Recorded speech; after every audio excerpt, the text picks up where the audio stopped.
This is a presentation of Northeast Streaming Sports.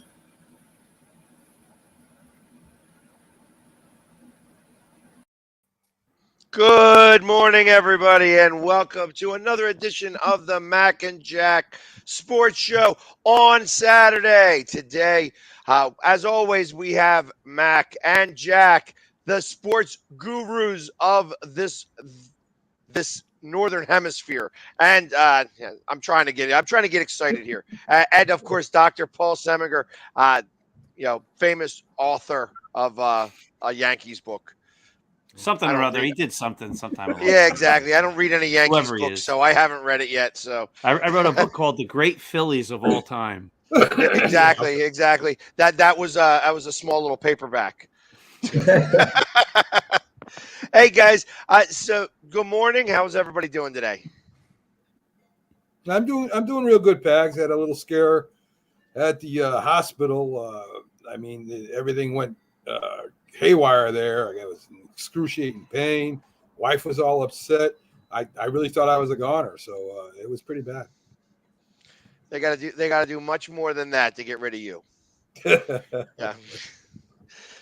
Well, listen. So let's get right into it because I'm going to let you guys do some talking here. As the Yankees not only had a big day yesterday that Aaron Hicks kind of messed it up, but also baseball big day yesterday. I'm gonna pass it off to the Yankee guru to my left to start it off. All right, so I think Jack wants us to begin by just talking a quick little thing about some things that happened yesterday. The Yankees honored Derek Jeter for getting into the Hall of Fame. Jeter gave a nice speech. His wife and kids were on the field. The Yankees brought back the core four and a few other guys like Joe Torre to honor Derek Jeter. And Derek Jeter said something profound that was interesting that has people questioning what he meant by it. But he said something about, I haven't been around the last number of years for many reasons, but you'll probably be seeing a lot more of me coming in the future.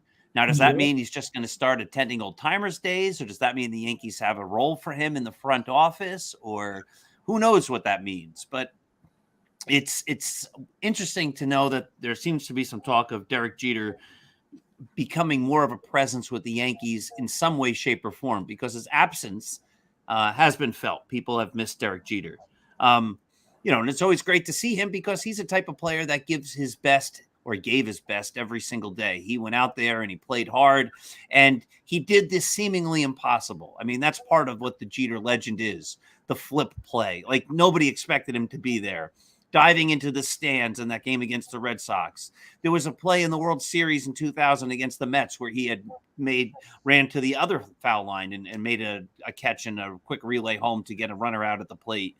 And time again, getting a hit in his last major league at bat in Yankee Stadium to win a game, hitting a home run for his 3,000th hit, the Jeffrey Mayer home run, the Mr. November, and so many big moments. He was a guy who, if he was on the field, he was playing his best. And the contrast between that and what happened with Aaron Hicks last night. And again, I think, and we were talking about this before we went on the air. I think it's important to just make the note that nobody dislikes Aaron Hicks as a human being. None of us here. It's just that his play hasn't been very good. And what happened yesterday was he seemed to lose his head in the middle of a game. Wander Franco hit a fly ball down the left field line. He was playing left field. He ran toward the line to catch it. He caught it, and then the ball came out of his glove. And Hicks then continued running. It's only a couple steps. The left field foul line in Yankee Stadium is small. He continued running for a step or two and stood against the wall dejected before he realized that the ball was fair. You need to pick the ball up and throw it back in. And he did, but by then 2 runs had scored. The very next play, the very next batter hits a ball. Hicks runs to his left, but the ball was over his right shoulder. And then they went against the wall and another run scored. The Yankees end up losing 4-2. He didn't seem to have his head in the game. He doesn't seem to be focused. And it's a big contrast to what the Yankees have seen with Derek Jeter. And it's sort of, in my opinion, as I said on the 7 a.m. Yankee show, it illustrates what my big concerns with this Yankee team has been for a long time, that they don't necessarily have the fundamentals. They don't necessarily have the focus. They don't necessarily have the drive. And I think that's a direct result of manager. And it's a problem. And it's why the Yankees haven't been able to get back to the World Series. Well, So- Doc, Aaron Hicks was taken out at the end of the inning. Yeah. So it's not like the manager, Aaron Boone, was indifferent. He did address the situation. Yes, last night he did, but Hicks has been playing for years when his performance hasn't been very good. So I'll give him that. Yes, he did. He took him out of the game, but let's see what happens going forward. Is he going to play? Is he going to be in the lineup tonight? Is he going to be in the lineup tomorrow? They're batting him leadoff. He's hitting under 200 since the All-Star break. Is he going to bat third like he did the other day? It just doesn't seem like the players are held accountable. I mean, yes, indeed he was last night, but by and large, when they don't hustle. But Doc, Aaron Hicks has 4 years left on his contract after this year at $10 million a year. That totals up to $40 million. Another team's not going to pick up that contract. This reminds me of Jason Giambi in the past when he wasn't hitting for a while. And Joe Torre's philosophy with the coaching staff is, well, we're basically stuck with the guy. Let's straighten the guy out. Can Aaron Hicks be straightened out? Yeah, I think Aaron Hicks is showing that he's overwhelmed by everything this year. He hasn't been a very good player for a number of years. He was hurt, and that's always a shame. I feel bad for him. But sometimes the Yankees of old used to say, like, if you're not performing, it's time to go. And they'd eat contracts, and they'd say it's not working. And it's not working with Aaron Hicks right now. I don't wish him any ill will. I hope he goes to a small market team or a big market team. I hope he goes to the Mets. I don't care where he goes. Go to the Dodgers and performs great. But right now he's not performing with the Yankees. And I think it's time that the Yankees made a move and sent a strong message. Like, we're here to win. We're not here to be mediocre. We're not here to be good. We're here to be great. And the Yankees haven't been great. That's what's frustrating the fans. I mentioned this real quickly on the 7 a.m. show. When Hal Steinbrenner came out last night, and I'm not a fan of booing, and when they mentioned Brian Cashman's name last night, the fans booed. They've done that each time that they've had those names mentioned on the field the last number of times. And if you're those people, you have to take a step back and say, why are they booing?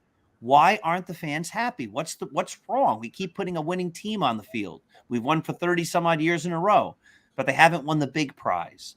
Why are they not happy? And I think you have to look at yourself in the mirror and say, what can we do differently? Because obviously we have a fan base that's not happy with us. And Jack brings up Gardy, right? That he would have been he's a better fielder. Well, I brought him up Fred Garden before the show. Right. So I mean, and I agree with him. I mean, it comes to hitting, even bunting or whatever. Still got speed. He's still a good ball player. So maybe that was the move they should have made. They should have made a long time ago in the beginning of the season. Well, they should have brought Gardy back. I mean, I said that all year long, and I didn't have any company on that. I was told, well, Gardy's old, he's this, he's that. One thing Gardy can do, he can catch the ball. He's good defensively. If you recall last year, he made some great defensive plays in the outfield. How well, he doesn't hit that well, but he hits well enough, can get on base well enough, could still run. And let's face it, offensively, he's certainly a little bit of an upgrade from what they've been putting out there, certainly over Aaron Hicks. Max is loving every minute of this. And defensively, I'm wondering if Jeter didn't mean, hey, pretty soon I'm going to be managing this team because this manager sucks. Jeter's never going to manage. He doesn't want to grind. But Gardy, we both know, would have made that first catch that dropped out of Aaron Hicks' glove. We know he would have made that catch. And Carlos the second one, he probably would have made. Older than Jeff. On the broadcast yesterday, I was a little upset with David Cohn.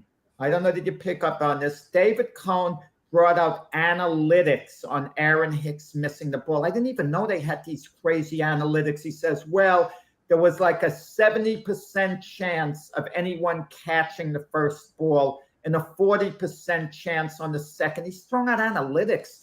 but the analytics don't show how good a defensive outfield it is. A guy like a Gaudy would have had a 90% chance of catching the first one and probably a 70% chance on the second one. And then David Cone, they bring out a tape of David Cone allowing runners to score when he was a pitcher because he was arguing with an ump over a call where the runner was called safe when Cone felt he was out. And then they bring up Chuck Knobloch in a playoff game arguing with the ump. But this wasn't an ump's thing for Aaron Hicks to argue with. This was totally different. But a couple of times David Cone brings it up and he's trying to protect Aaron Hicks. I mean, I didn't appreciate that style of broadcasting because David Cone, who's normally very good, you got to tell it like it is. I have compassion for Aaron Hicks. This is probably tearing him up inside. But I also want to go back to something Aaron Hicks did where I wonder, is he 100% mentally attuned to the game? The way Derek Jeter was. Derek Jeter never let anything get in his way of being mentally attuned to the game. And I'm sure there were personal things going on in Jeter's life, but he always had tunnel vision once the game began. Aaron Hicks took a game off a couple of years ago because he was upset over like a social issue that took place with George Floyd. It's good that he's a nice, sensitive human being. He's compassionate, but he missed the game because of that. And would Jeter have missed the game under any circumstance unless it was under any social circumstance? Okay, that's what I'm trying to say. But Aaron Hicks took the day off, the game off. And you just kind of wonder, is New York beating up Aaron Hicks? Is it finally, did it finally get to him because he's heard a lot of booing? And you just kind of wonder. And I feel compassion for Aaron Hicks. I'm rooting for him to make a comeback. I think we all are. But yesterday, it was a really ugly scenario. I hope he goes to the Phillies because then we all will. Because if he's on the Phillies, then Pags will be rooting for him. So, yeah, but that we are smarter than that. That's why they brew Brian Crashman. Well, this is the point. Now Carlos jumped in the comments and said the Yankees dumped Gallo. Well, they didn't dump Gallo; they just traded him. And they haven't been any good since then either. It's probably true. They haven't been good since the trade deadline. Don't forget, you like to pick up all the Yankee cast-offs: Joe Girardi, Didi Gregorius. Come on. Yeah. You know what? Neither one of them are on our team either. So you can go and say all you want. Aaron Hicks. Those Yankees, the Yankees just aren't. They don't have the shine that they used to. Somebody's got to get some. Somebody's got to get some shine up that brass because that brass is a little weathered and worn. One World Series this entire decade, century since 2001. And that was the year the Yankees went for it. Now, the big move would be, the bold move would be to say to Aaron Hicks, you're done. We're going to DFA you. We're going to release you. Just your head's not there. We don't wish you ill will. You're still going to get your $40 million. Another team can pick you up for the major league minimum. And we wish you success. I wish him success. I hope he does great. But right now he seems overwhelmed by New York. And the Yankees have to say we're all about winning. They haven't been saying that. But what Jack said, what team is going to pick him up with that big contract? But they wouldn't have to pay it. Yankees would have to pay the rest of the money on the deal. The Yankees would pay it. Not if the Yankees DFA him. If they DFA him, the Yankees would be on the hook for the contract. Yeah, Yankees are on the hook for the contract. Yes. So another team would get him for the major league minimum.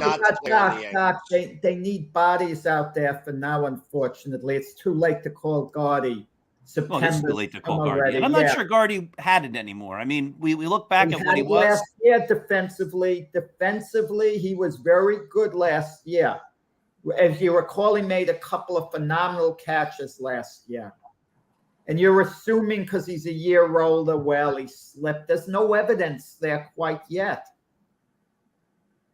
I tell you, the Yankees of old would have eaten the contract. They would have said, you know what? No. Steve Cohen with the Mets, he ate Robinson Cano's contract. There you go. The Rangers last year with Rougned Odor, they got rid of him. I think they owed him $27 million. They got rid of him. They said he's not helping us anymore. We don't want this contract. We're going to let him go. Yankees picked him up. Well, I tell you, I think the whole New York scene right now is like an Elton John song. Don't let the sun go down on me, because they are. It seems like all of New York is falling apart. It is September, and the Mets are in their swoon, and the Yankees look like they are about to follow suit, as they had what at one point a 12-game lead 15 in this and a half. division. 15 and a 15 half. and a half games, down to 3.5 games, could be down to what, 1.5 games by the end of this series. That's correct. And tied in the loss column. But one thing we know that no one doubts, worst case scenario, the Yankees will be in the playoffs. And I'm going to tell you something. The 2006 season, if you want to look it up, the Detroit Tigers had a similar lead, to what the Yankees had. I mean, they just blew it. They played terrible for weeks and weeks and weeks. And then it comes down to the last game of the season, and they're tied for the division lead or something. And they're pitching their ace, Kenny Rogers, before the playoffs. And they lose the division lead, the Detroit Tigers. They were like a wild card then. And then the Tigers wind up going to the World Series after being so bad. They lose the first game in the playoffs against the Yankees. And then they steal game 2 at Yankee Stadium. And then they go on a roll and they go into the World Series where they lost to the Cardinals. So that could happen with the Yankees. Don't kid yourself. They're getting a lot of guys back. Anything could happen in those playoffs. I'll say this, because I know one of the debate questions is, are the Mets choking? And Pags just brought that up. The Yankees are playing terrible baseball. And they've been playing terrible baseball since the beginning of July. They have like a 400 winning percentage. I don't have the number in front of me. The Mets are not in first place anymore. But in the second half, they're still 29-17. That's a 630 winning percentage. Let's debate question number 1. Let's start off. All right, so I'll start it off then. I don't think the Mets are choking. I think the Mets are playing solid baseball. They're doing well. So the question is real. I'm sorry. Just so that the question is, would it be considered a mini collapse if the Mets get beat out by the Braves for the division title? And I say no, because the Mets are still playing pretty good baseball. They're 29-17 in the second half. That's not a collapse. They're playing at a 630 pace. It's sort of like in 78 when the Red Sox lost to the Yankees. They still played very well in the second half. The Yankees were just remarkably better. And when they played head-to-head, the Yankees just crushed them and eliminated the deficit that they had. That's where the Red Sox collapsed when they played head-to-head. But the Mets aren't collapsing. The Mets are still playing pretty good baseball. It's that the Braves are playing amazing baseball. It's going to be perceived as a collapse, and you just have to look back at the 78 Red Sox, who had the big lead over the Yankees and lost the division in the one-game playoff. That Red Sox team didn't collapse because they won their last 8 games of the regular season. That's what I just said. Right, yes. Right. But this scenario, the Mets have been in first place all season, okay? Let's say they got overtook by a remarkable Braves team that play really well, and the Mets lose in the first round of the playoffs. What are Met fans going to take out of it? If they're going to brag about their season, they're going to be told, you guys were a wild card team that got eliminated in the first round. Bottom line, that's not that successful. Okay, no matter what they did in the regular season. Look, the Dodgers won 106 games during the regular season last year. They were wild card. They didn't get to the World Series. In a way, they feel it was a wasted season, and that's winning 106 games. I mean, Mets need to win the division. If they don't go to the World Series and they wind up being a wild card, somehow their nice clothes are going to have this tiny little stain where they're told, oh, no one notices it. But they notice it. Okay. Just to go a little bit further onto what you were saying with the 29-17, going a little bit closer and getting a little bit more of a smaller sample size. Since August 15th, they are 3 games under 500. So they've been just for the last month, since August 15th, they've not played so great. But haven't we always said that baseball is a marathon, right? So if you're going to say that's a collapse when you're playing all these games and they've been they're at the top all year, how can you consider this a collapse? It's a marathon. They've been battling all year. They've been, I don't think it's a collapse at all. Well, the Mets haven't, but you lose a game yesterday to the Marlins, for example. Come on, you got to win games like that at this time of the year. You can't start losing to teams like that. They're all professionals, Jack. I agree. They're all professionals. I agree. Well, and you have Scherzer that just got hurt. DeGrom is still the best pitcher in baseball. I mean, obviously, and he's proven that every time he goes out there. But they don't give him any run support. He must have thought he was in a twilight zone or something the last game when they scored 10 runs for him. But I mean, it's I'm beginning to wonder. Like I said, obviously, I don't want to face the Mets in the wild card. If I had my if I get my choice, I'd rather the Padres take on the Mets and we would take on St. Louis. I feel that we line up better with St. Louis than the Mets. That being said, we're not going to have that choice. And if the Mets continue on the path that they are, it could be one of those situations where they've killed us all season long, but in a 3-game series and not having one of your aces, it's possible that the Phillies could erase all of the misery that they gave us this year by knocking them out of the playoffs. No, I got an interesting question for you guys. It should have been a debate thing, but none of us thought of it. If I said to you, DeGrom and Scherzer are the greatest 1-2 punch in baseball history. Name a better 1-2 punch in baseball history better than those two. Smoltz and Maddox. Now, Smoltz and Maddox. Smoltz and Maddox, not. Without a doubt in my mind, and then you could even add Glavine or Maddox or Smoltz and Glavine. Any combination of those three. I thought you'd say Johnson and Schilling, Martinez and Schilling, maybe Drysdale and Koufax. There you go. Cool. Drysdale isn't as good as Scherzer. Yeah, here's the difference. Here's the difference. Drysdale and Koufax were out there. Here's the problem with Scherzer and DeGrom. It's been the problem with Aaron Judge until this year, many of his seasons, and Giancarlo Stanton. You can have great talent, but part of being a great player is you have to be on the field. And if you're not there, if you're hurt all the time, which seems to be what's happened with Scherzer and DeGrom, then you could have the greatest talent in the world, but if you're not playing, it doesn't mean anything.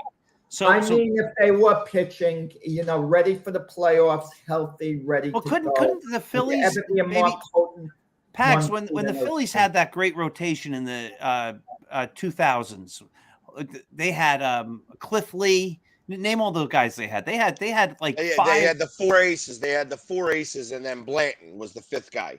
And who were the 4 guys? I mean, that on paper, Holiday, with those it was guys. Holiday, Cliff Lee, the guy from the Astros.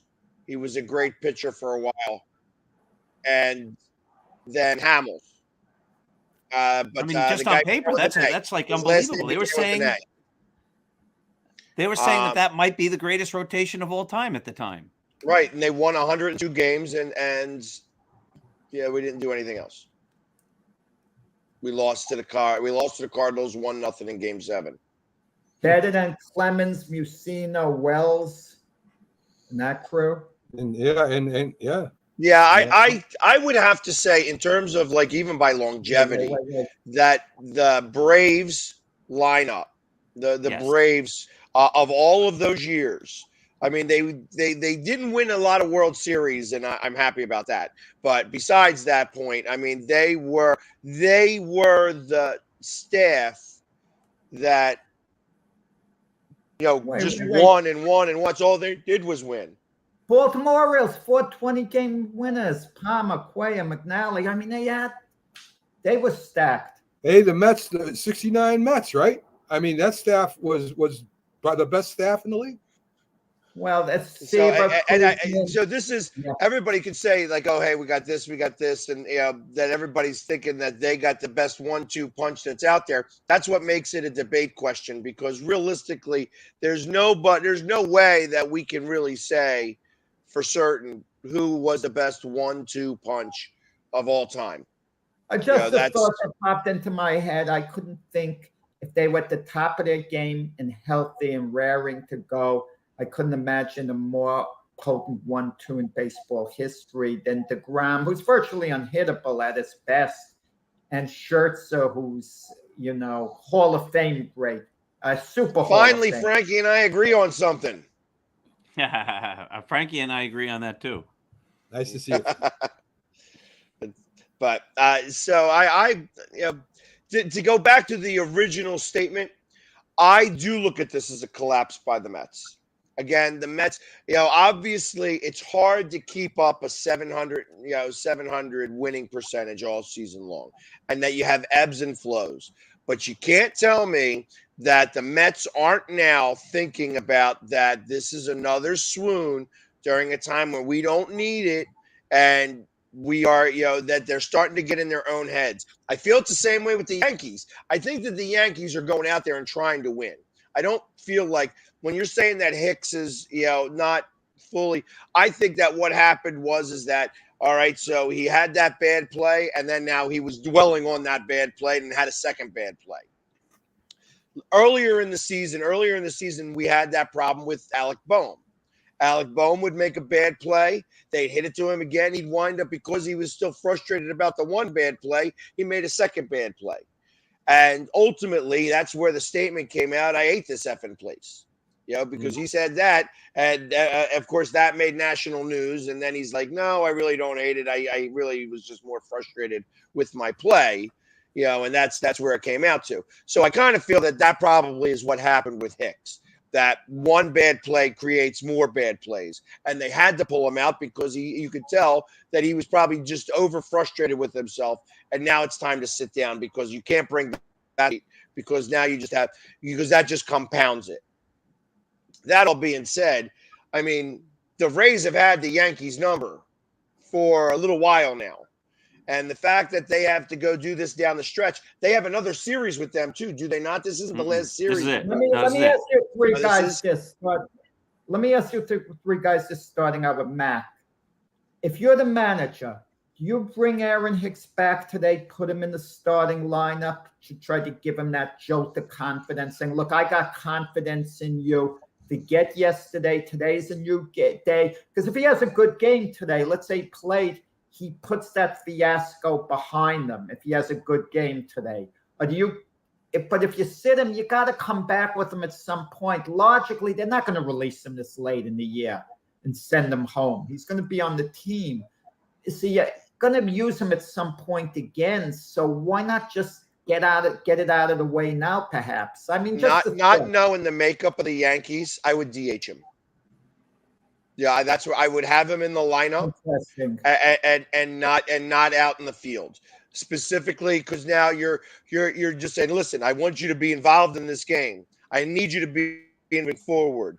I think that it's best that we just sit you out, but we get you up at the plate, so that's that you at least you're doing both.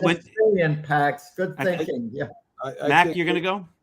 I think maybe we should get on to question 2 if you want.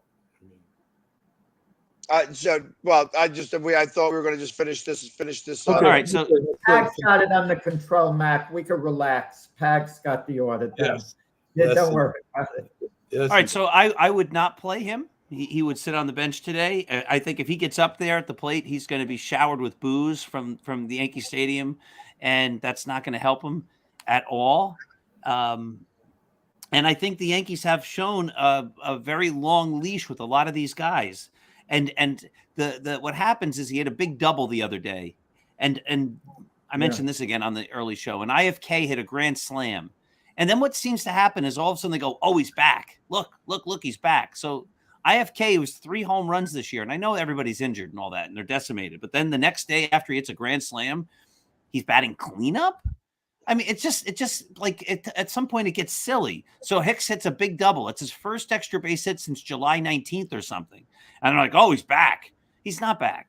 Just because you have one hit doesn't mean you're back. Cleanup is symbolic. It's nothing more than a guy hitting number 4. It's symbolic. It's nonsense.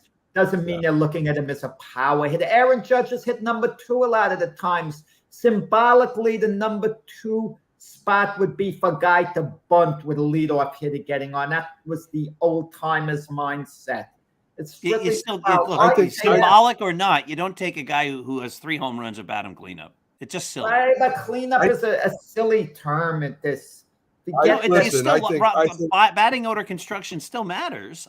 You can't say it doesn't matter. He hits number 4. It's just a term, cleanup. Cleanup was invented because they figure, the first 3 guys get on base and number 4 is the big power hit. It's nonsense. Show me a team that puts a guy with 3 home runs in the 4 spot. I've been brainwashed. You've been brainwashed. No, it's not brainwashed. It's just roster construction. It's lineup construction. That's why Judge bats earlier, because they want him to get more at bats. The higher in the lineup you bat, the more at bats you're going to get. So you don't put IFK in the 4 spot.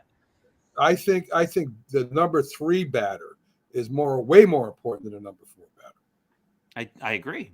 I think you put your best hitters up at the top of the lineup. Your very best hitter, hit him first, because you might get him up 1 extra time during the game. But the silly mindset is, bat him 4th so he could knock in a run. Chances are you don't do anything the first inning anyway. You might wind up leading off the 2nd inning. You want to get him up that 1 extra time. The Yankees now have the right idea, with Judge with that. IKF, by the way, I'm going to tell you, IKF impresses me. His head is into the game.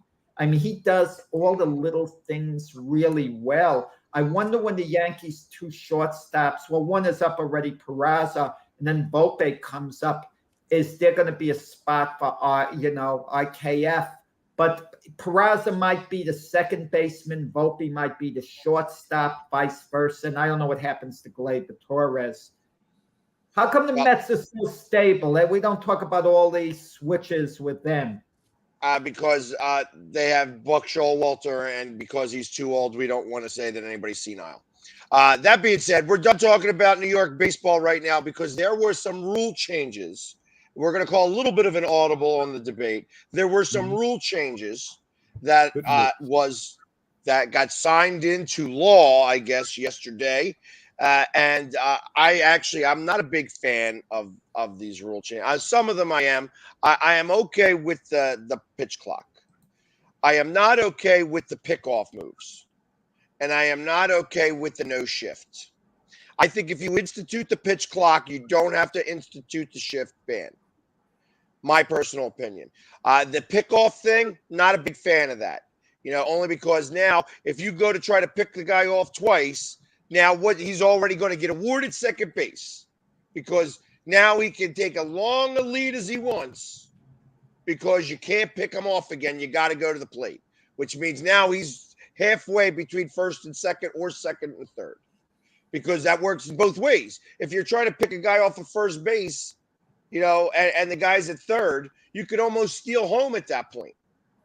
It's going to create a lot of weirdo. Well, let me ask you something that I don't understand in the rule, guys. On the 3rd throw to first base, is he automatically awarded second if they get him out on the 3rd throw? I mean, are they allowed to get him out on the 3rd throw if they could put a tag on him? That's what there's not allowed to be a 3rd throw. When there's, that's the way I understood the rule. You either pick him off by the 2nd throw or he gets the base. Yeah, I love that rule, by the way, but let's hear the rest of it. I'm not a fan of that rule, but I'll let you guys do some talking. Well, I'm glad the shift is back. That's for sure. I mean, you're saying. Yeah, I mean, listen, Ted Williams hitting the shift, a lot of batters hitting the shift, and if you can't do it, if you can't go the other way, that's your problem. You're a professional hitter, and you should be able to do that. Yeah, but they banned it now. They've banned it.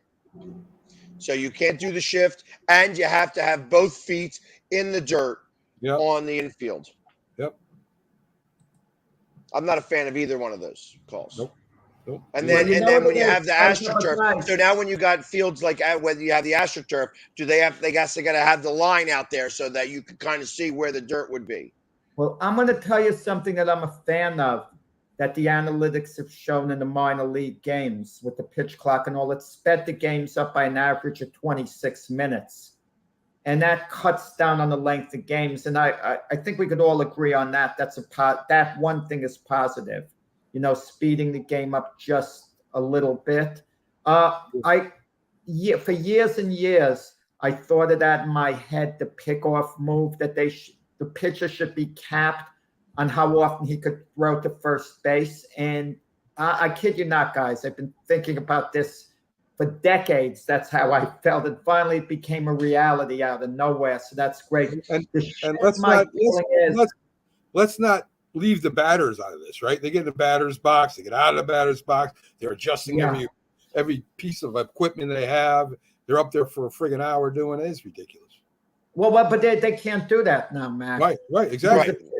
Right, exactly. Now with the shift, it allows eliminating the shift. It's catering to the pull hitters, basically, the guys who can't hit from all fields. But let me mention this to you guys. What about other sports? They do something similar. They don't allow zone defenses for players to be stacked in a defensive position. So why shouldn't baseball be allowed that? Hold on. They do allow zone defenses now. They actually got rid of that rule. Yeah, So they do allow zone defenses. They got rid of it. But what would be wrong? Let them play the players. To me, well, and here's where I come in with this shot clock, with this pitch clock. That if they're doing it within the allotted time of the pitch clock, who cares? So now the third baseman's got to run to left field and run back to his position because they're not going to give you the time to do that. So if you're going to put a timeline on what you can and can't do, I don't care what it is that you want to do during that time. You want to go run to left field and then run back in 15 seconds time, go do it. That's on you. Because ultimately, the pitcher, and when the clock is winding down, he's got to be in position and going through a windup by the clock reaching 1 second. If he's not in the windup by second number 1, then it's automatically a ball. Yep. Well, the next rule change they might have is on the intentional walk of a major star like an Aaron Judge, where maybe they find a way to give him an extra base. You walk him, it means he gets 2 bases instead of 1. Because they'll never do that. They'll never do that. They're already killing this game. They're already destroying this game. These rule changes, like I said, I don't mind you when you're putting things in place to speed the game up. I can appreciate that, but don't dictate how anybody's allowed to play. If they want to have all 9 guys on the one side of the field, as long as they get there in time for the pitcher to pitch the ball, I don't care, because they all got to run back. So let me ask you this question, because I'm against the shift and I like that rule, and I know I'm the only one who does.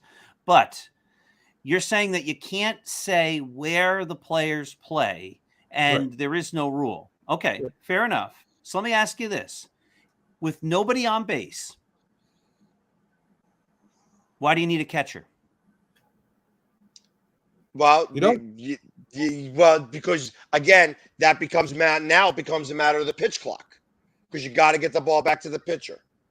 But you're right. All right, all right. Fair enough. With the pitch clock, you got something there, because the idea would be then don't have the catcher, and now you have another guy in the field, right? We'll put him right over second base like they do in softball, and have the 10th man, because if there's nobody on base, just doesn't matter where the guy catches it. The ball will just go over the plate and then it'll hit the umpire, right? I mean, because they do make rules about where players have to be. Where does the pitcher? Can he pitch from anywhere he wants? He can't pitch from anywhere he wants. He has to pitch from the rubber. So they're already saying that certain players have to be in certain spots. So what happened with the shift is it didn't happen naturally, that people just realized that, and yes, they shifted on Ted Williams, but they didn't shift like every single batter, every single play. And they've taken away the natural flow of the game. And because guys can't hit the other way, I know everyone says, you just learn to do it. If people could learn to do it, they would have done it already. You don't think Joey Gallo wishes he could hit the left field? He can't. He built this skill set hitting a certain way from the moment he was a kid into his 30s. You can't just change that. The guys like Carew and Wade Boggs and Tony Gwynn and Ichiro and DJ LeMahieu, there's just not a lot of guys like that. Wait, Doc. How come a hitter that sprays the ball to all fields, it could be a Carew or George Brett, if you told them they had to pull the ball, they could change their style and they'd be effective pull hitters. But why? You're saying that, but how do we know that that's true? Yeah, because we've seen them do that. We've seen them hit the ball to all fields. Right. We've seen them hit the ball to all fields, but we've never seen them just become an absolute pull hitter. But we don't see a Joey Gallo. You rarely see him hit the ball to the opposite field when he hits the ball. Correct. And you didn't see Mark Teixeira. You don't see a lot of guys do that. Why is that? It's because they can't, because the game has evolved. You're pitching, there's 100-mile-an-hour relief pitchers coming in. It's not as easy as just do it. So you get rid of the shift, which allows the game to get back to some of its natural rhythm. And you're not seeing line drive hits to right field that become outs. And then, this is my theory, people disagree with me. What that does is it then says, I can't hit to left field. My skill set doesn't allow that. My swing doesn't allow that. My entire career is based upon a swing that worked in this specific way. So I have two choices. One, to try to hit the other way, which doesn't work and messes up my swing, or to try to hit the ball over the shift, which then leads to the three true outcome baseball. You're going to either hit a home run, you're going to walk, or you're going to strike out. And that's why the game has gotten boring. All you got to do is lay down a bunt. And if you can't lay down a bunt, then you don't belong in the major leagues at all. Right, but list me the players who can lay down a bunt. I was at the game on Wednesday night. Alex Trevino couldn't. Jose Trevino couldn't lay down a bunt. You know, it's not a skill that they do. So, but I get that. So here's what's going to wind up happening now, because they're not banning the shift theory. So what you're going to do now is your left fielder is going to go run instead of your third baseman. Your left fielder is going to go run to right field and play short right because he doesn't fall into the mix. You're going to have the shortstop behind second base, literally right on the edge of being where he's just on the other side of second base. And then you're going to have your second baseman and your first baseman. And then you're going to have three outfielders play in that same position. That's all it's going to turn. And the truth of the matter is, I don't see them moving the outfielders. They're not going to do it. They still got to do that with the pitch clock. Still got to make it happen within the pitch clock. So I don't think you need to ban the shift. Again, these guys are getting paid way too much money. Too much money. And that's my problem here. You want to get all these millions and millions and millions of dollars where everything just continues to go up. The price tag for us to go to these games now is getting more and more ridiculous, to go watch 4 hours of Drek on the field, because we got to put the defense, we got to make sure that the defense is in a specific way so that we can look like that people can hit the ball. It's not our fault. It is not our fault that these guys can't hit and they're getting paid millions of dollars. That's what I have the biggest problem with. That these guys, you can continue to raise their salaries and they can't be all the tools. They can't sit there and do a bunt.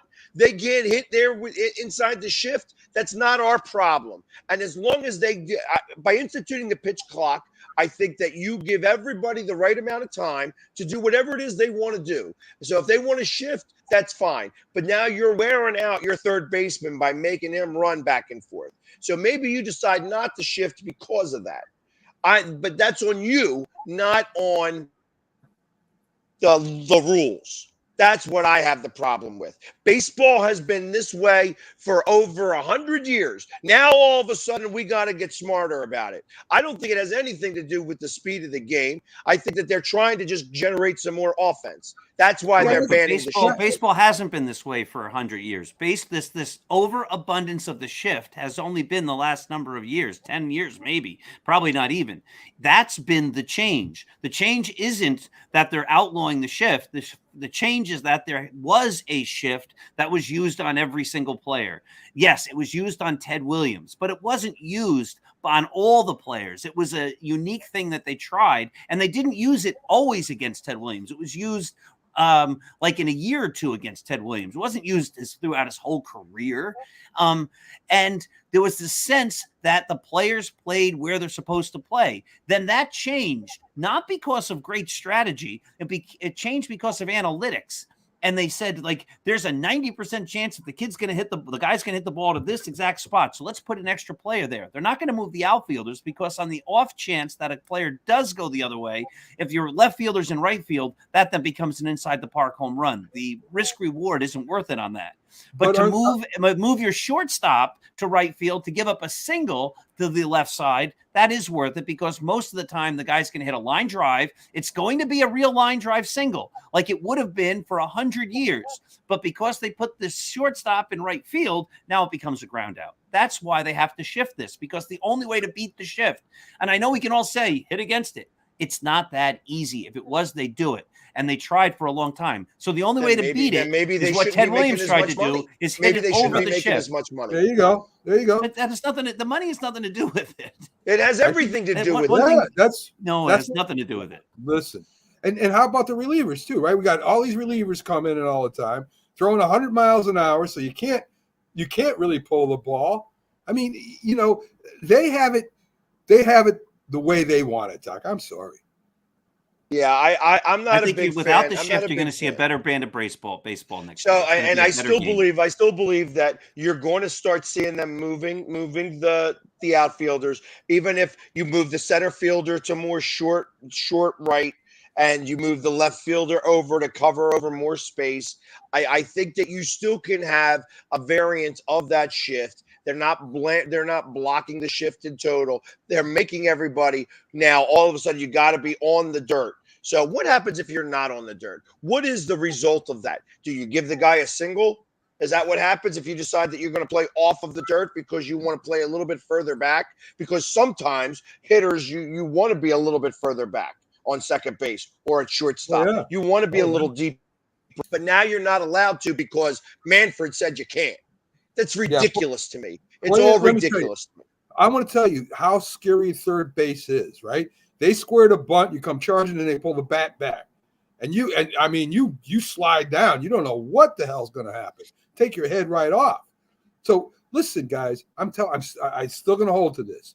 They're Major League Baseball players. They get paid loads of money. And if they can't do that, then get out of the game. Period.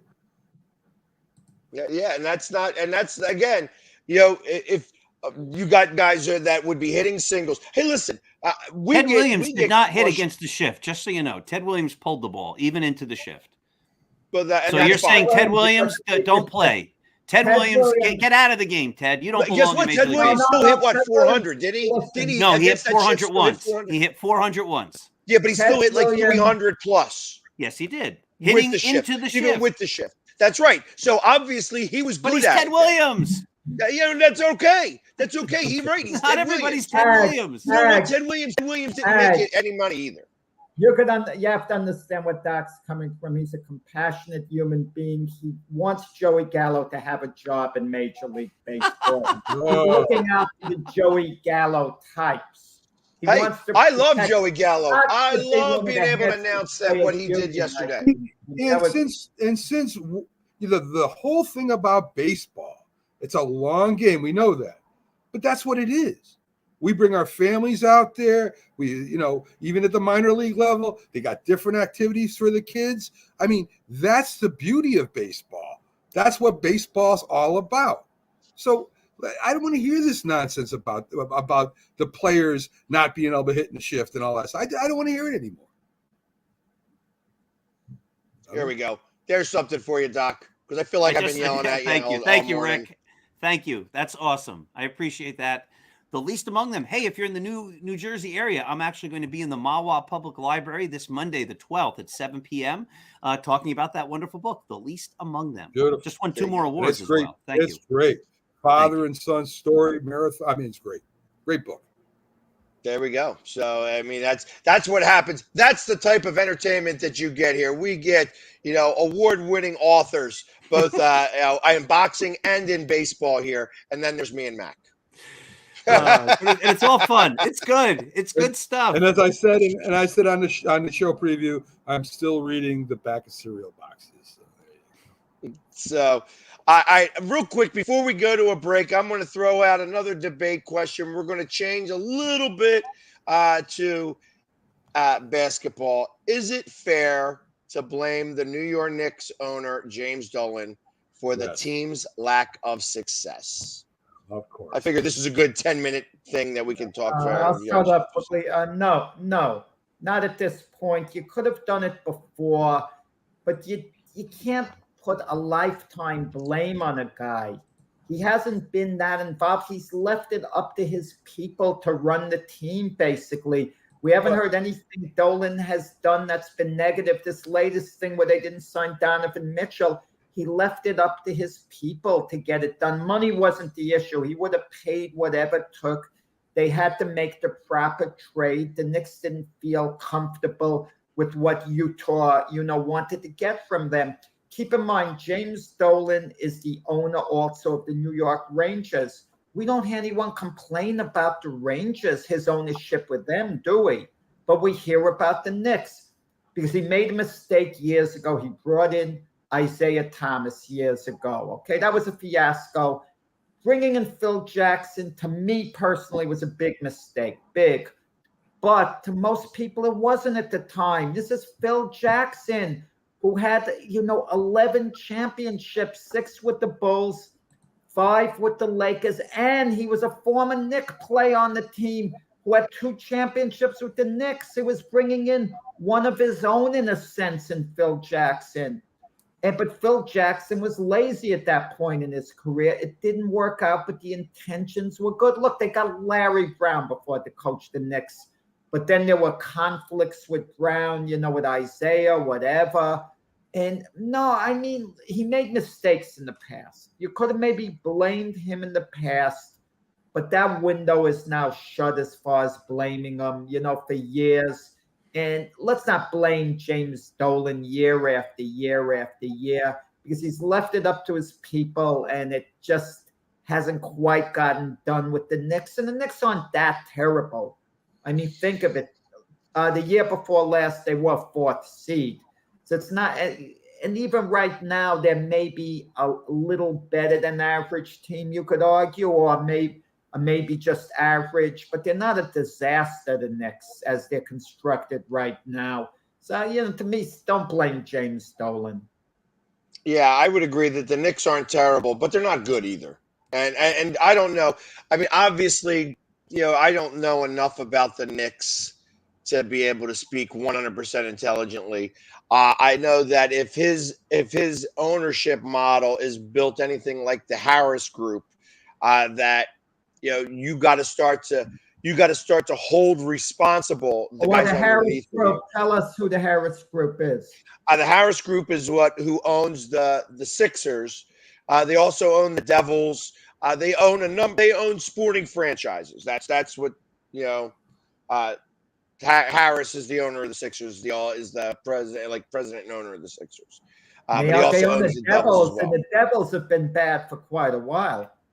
Well, the Devils, I think that's because Lou Lamoriello just, jumped the shark, and I don't think it had anything to do with that. They are making a resurgence, and they're trying to rebuild the team, but you can't just rebuild the team in hockey like that. It takes 5 years. There's still a 5-year window, and hockey does not fit into the, hey, what can you do for me now, like the NFL can, where you could go from worst to first in a matter of a year's time if you have the right amount of ability to do so. Cap and things like that, free agents available, things like that. In hockey, you can't do it like that. You don't have that ability. And the draft is totally different, right, Pags? You got to wait years for baseball and hockey players, for the most part, to come up, where in football and basketball, it's immediate. They're immediately on the field, immediately making an impact. Correct. And the truth of the matter is that in a draft in hockey, it's not as long as it is in baseball, but the draft picks for hockey, a first-round draft pick has just as much weight as a first-round draft pick in the NFL, and could define your franchise for years to come. But the problem is that the hockey draft has the same amount of talent as the NBA draft, and where you're only having those first 3 to 5 players that make a difference, and everybody else becomes somewhat of a crapshoot. And that's the problem, that you have the longevity of baseball when it comes to hockey and the draft, but you have the importance of basketball. So that's why hockey has such a hard time with getting, being able to change over. If you're in that 7 to 10 spot or 7 to 15 spot, you aren't going to get any better, because the player pool drops so dramatically after the first 3 or 4 guys. And can we do away with that dumb bubblegum machine for the lottery picks? That's ridiculous. Oh my Lord, that's and they do that. The reason why they do that is James Dolan here. Come on, where's the question? I think Dolan's. Listen, Jack.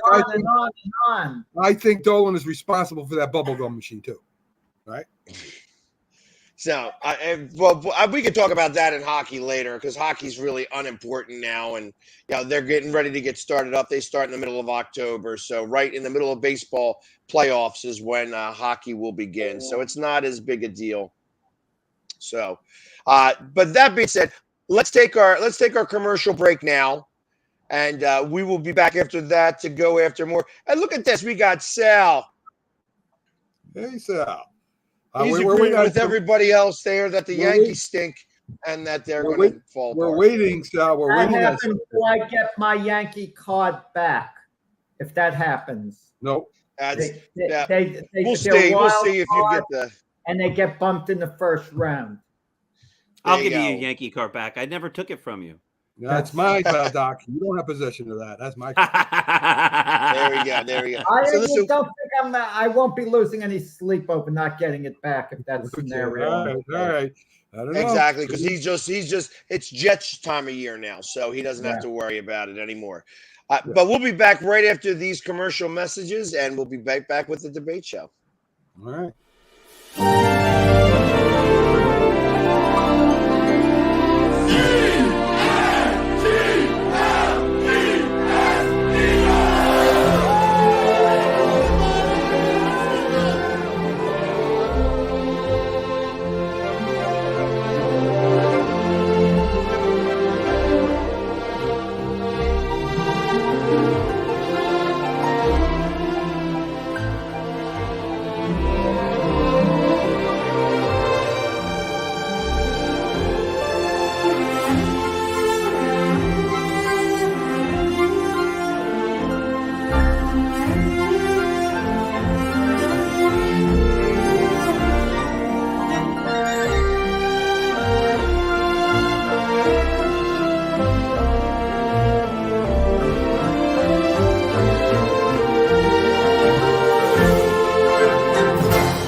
Trisha's having a sleepover tonight. Can I go? I wonder about Lucy's friends. What should I say? I know you're only 10, but one of these days a friend will offer you a drink. And alcohol at your age can lead to so many things. None of them good. So can I go to the sleepover? Lucy, I want you to promise me I something. finished my homework. Bigger promise. If there's any drinking, I want you to say, "No thanks, not my thing." Mom. I promise you. Your real friends won't care. Deal? Sure. Really? I promise, Mom. They really do hear you. Did you pack your toothbrush? For tips on how to start the talk, visit underagedrinking.samhsa.gov. A public service message from the Substance Abuse and Mental Health Services Administration. Supporting the needs of our veterans. That's the goal of all of us at Team AmVets. Like Mitch, Carlos, and Kevin from our Welcome Home team that brings furniture to our vets. We are Team AmVets. Or Linda from our thrift stores who brings you great bargains every day. I am Team AmVets. And John, who picks up your thrift store donations that support California veterans programs. I am Team AmVets. Visit our website or Team AmVets thrift store to donate or shop today. Join the team! I mean, you can see right now, without LeBron, Lakers are struggling. Let me tell you about a team I hate, all right? I know the Dallas Cowboys fan is here, so I had to make sure he knew how much I hate this team. I'm ready. I've often said that the people who run baseball, they try very hard to ruin it. I'm from Brooklyn. I don't have a problem saying it to his face. Oh, I'm from Brooklyn. Hey, get us each.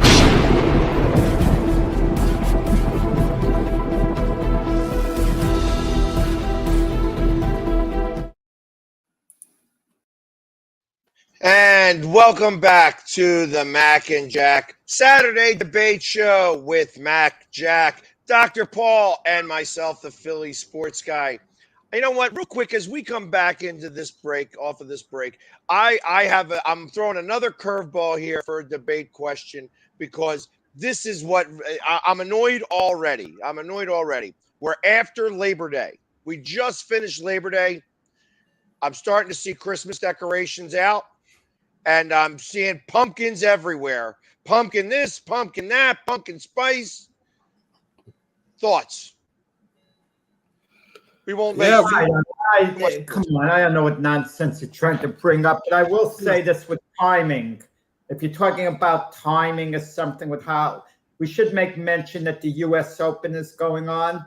And I could never figure out why the final of the US Open takes place when it does. It's taking place during the opening, essentially, the NFL season. I know the Rams played the Bills, but the real opening is, on Sunday, tomorrow. Listen, and it's going to be taking place during the same time. I am so tired of pumpkin spice. I'm tired of people mentioning pumpkin spice. I'm tired of everything that has to do with Halloween being brought up so soon. It's ridiculous. I have to say I love candy corn, and yuck. A secret ingredient in my training for marathons is sometimes eating candy corn on a long run, and it's just delicious and wonderful. Oh my God. If you stick candy corn out in the middle of a field on a plate, that candy corn will still be there 10 years later. It may be, but that doesn't make it not delicious. Untouched, and no bugs or nothing. It's not even real candy. What are we talking? Like wine, it gets better as it ages? Is that what we're saying here? No. Candy He's corn saying it gets worse. You put it next to a Twinkie. I think the Twinkies will survive too. But doesn't make candy corn not delicious. So when candy corn comes around, I always enjoy a little candy corn. I wanted to mention that because of course I'm in Detroit. And I'm staying here with the super fan of the Detroit Lions. And the amazing thing, Pags, is that place you're playing in Detroit looks just like your place in Philadelphia.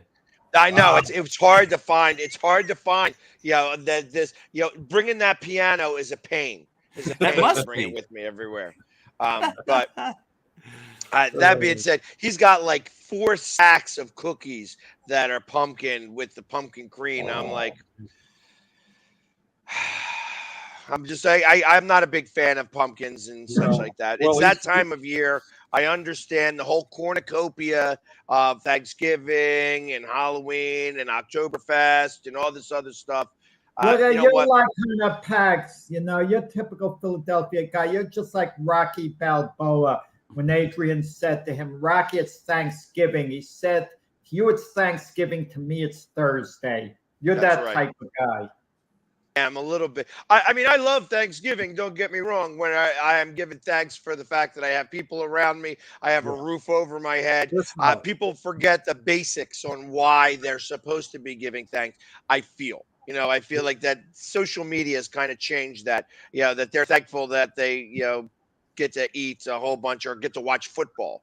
You know what I mean? Those are you know, first world situations that, you know, you don't really think about when you're, you know, you don't think about on Thanksgiving how everybody else in the world is you know, eating and how they're doing. So that's why I feel like the holiday has gotten a little off the mark from what it was supposed to be. Too commercial, Pax. Way Well, too you know what I think? I just think in general, with every holiday, the way people look at it, unfortunately, as it being maybe a day off from work. You know, like DACA relates, schools are closed.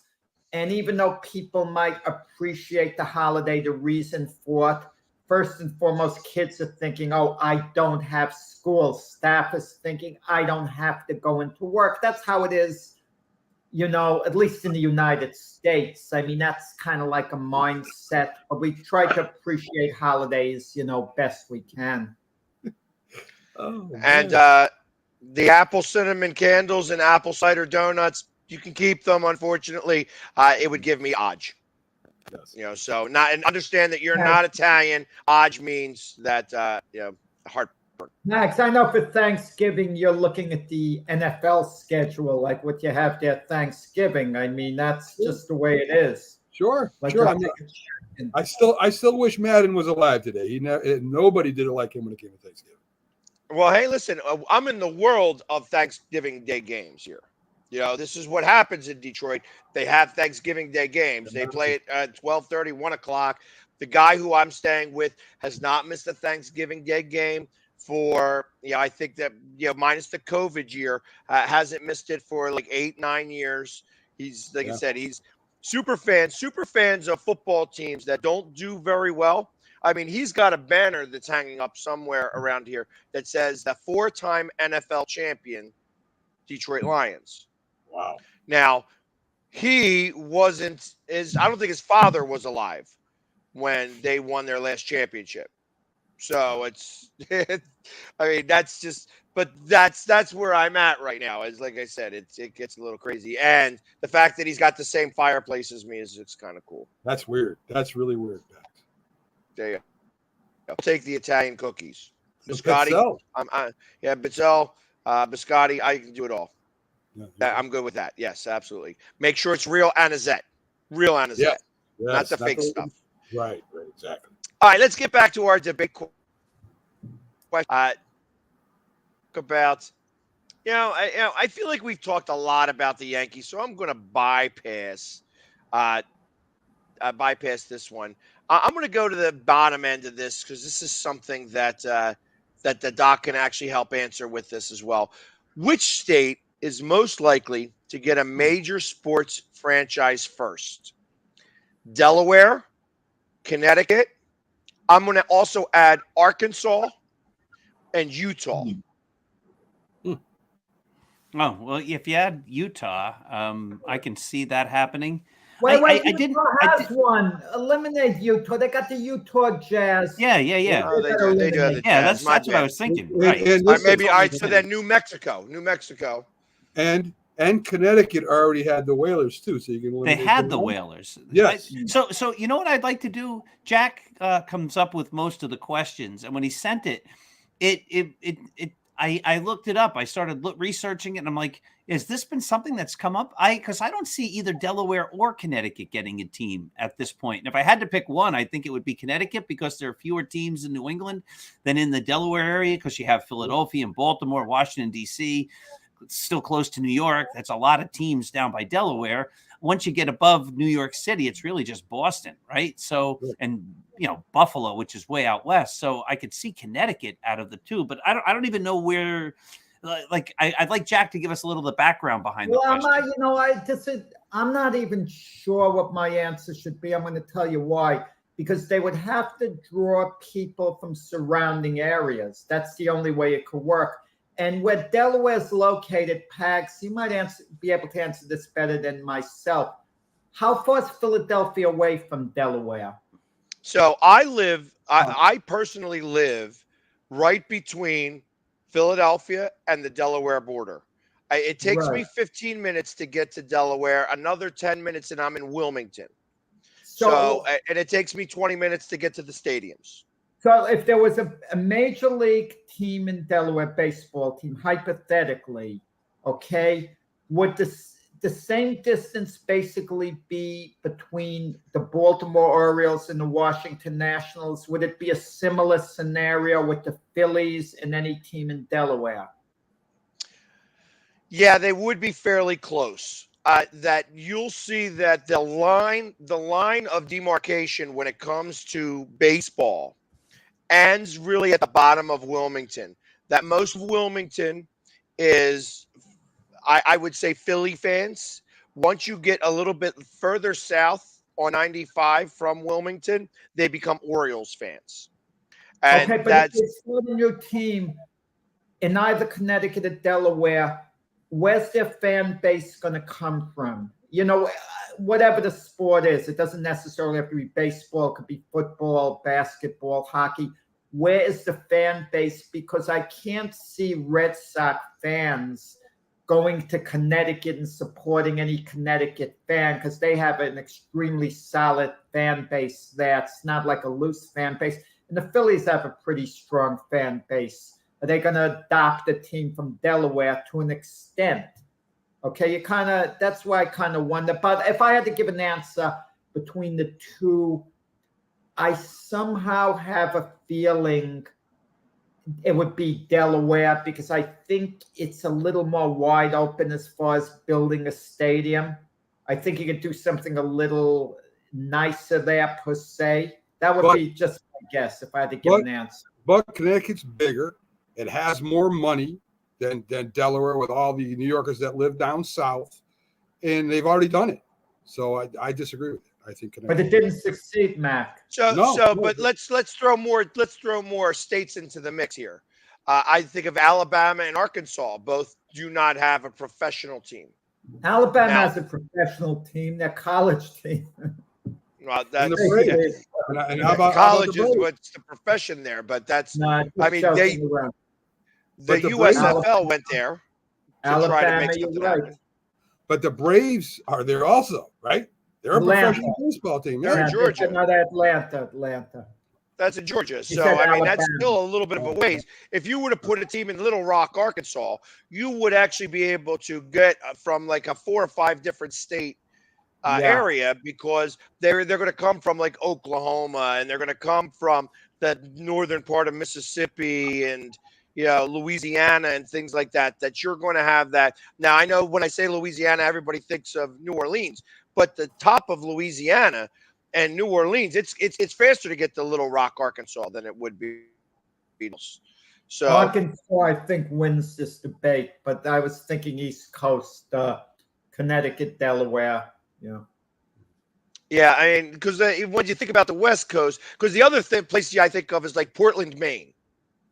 Like Portland, Maine. Maine doesn't have it. Now, I know Maine doesn't have a real big base in general. They don't have a lot of people that live there. It's like trying to put a team in Montana. Well, let me ask you this. If New Jersey didn't have the Devils, could you say they don't have a major sports franchise? With the Jets and Giants count, indirectly? Because they do play in Jersey. Right. But they're called New York. Right, People but they play in them Jersey. as the New York teams. The Dallas Cowboys don't play in Dallas, do they? No, they don't. So and never have. Although they're in the Fort Worth section of the Dallas Fort Worth area, so you can kind of that I give a little bit more. When they were up in Arlington, you could say that they couldn't really be called the Dallas Cowboys. That being said, that you take away the New Jersey Devils, they had the New Jersey Nets before they moved to Brooklyn. So there again, New Jersey, I think, is represented okay in that mix.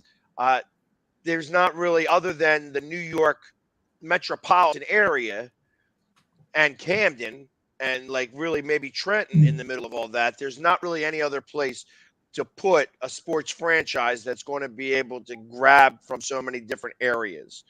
Like I said, when it came to, like, I think about all the different states up on like the northern, the northern west, where you go like North Dakota, South Dakota, and Montana and such like that. But Fargo holds a team? Maybe. I mean, I don't know. I mean, I've never. Can we put overseas teams in there too? Mexico, Europe.